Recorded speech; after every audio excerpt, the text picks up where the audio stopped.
69 साल बाद air India की घर वापसी हुई है। इसके साथ ही देश की एविएशन इंडस्ट्री के लिए इस साल बड़ा बदलाव हुआ है, क्योंकि सरकारी कंपनी एयर इंडिया 27 जनवरी 2022 से प्राइवेट हो गई है। टाटा सन्स ने आधिकारिक तौर पर एयर इंडिया को टेक ओवर कर लिया है। इसके बाद टाटा देश की दूसरी बड़ी एयरलाइन कंपनी बन गई है। टाटा और एयर इंडिया के बारे में बताने से पहले देखें कि कैसा रहा एयर इंडिया का पहले दिन का सफर।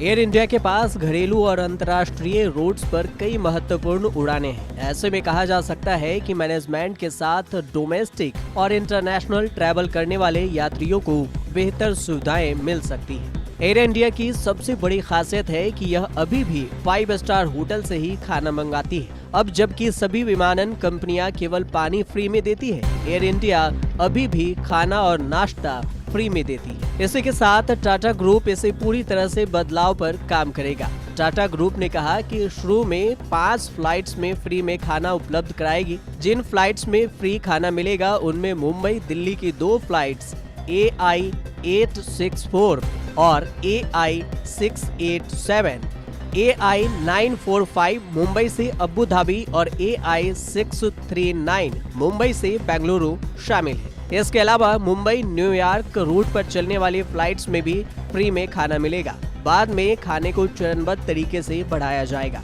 हालांकि अभी एयर इंडिया टाटा ग्रुप के बैनर तले नहीं उड़ेगी। कंपनी शुरुआत में मुंबई, दिल्ली, बेंगलुरु के रूट पर सेवाएं देगी। कंपनी इंटरनेशनल रूट पर फ्लाइट्स पड़ोसी देशों में चलाएगी, फिर इसे दक्षिण एशिया और मध्य पूर्व देशों में विस्तार करेगी। बता दें कि साल 2021 के अक्टूबर में टाटा ग्रुप की टैलेंस प्राइवेट लिमिटेड ने एयर इंडिया को खरीदने का टेंडर जीता था।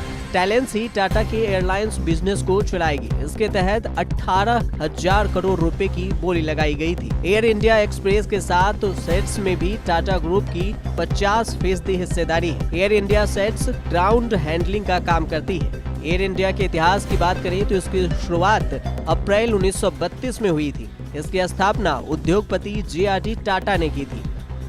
उस वक्त एयर इंडिया का नाम टाटा एयरलाइंस हुआ करता था। JRD टाटा ने महज 15 साल की उम्र में साल 1919 में पहली बार शौकिया तौर पर हवाई जहाज उड़ाया था, लेकिन शौक जुनून बन गया और JRD टाटा ने अपना पायलट का लाइसेंस ले लिया।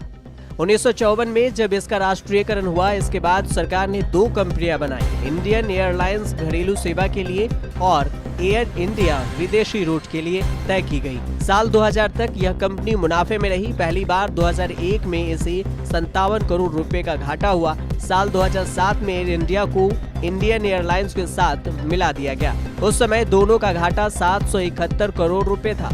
मिलने से पहले इंडियन एयरलाइंस 230 करोड़ के घाटे में थी, जबकि एयर इंडिया 541 करोड़ रुपए के घाटे में थी। इसके बाद से घाटा लगातार बढ़ता गया और कंपनी कर्ज पर कर्ज लेती गई। एविएशन मार्केट का लीडर इंडिगो है। इसके बेड़े में लगभग 278 विमान हैं। अक्टूबर 2021 तक इसका मार्केट शेयर 50% था। अब आने वाले दिनों में आकाशा और जेट एयरवेज 2 के साथ एयर इंडिया से इसे टक्कर मिल सकती है।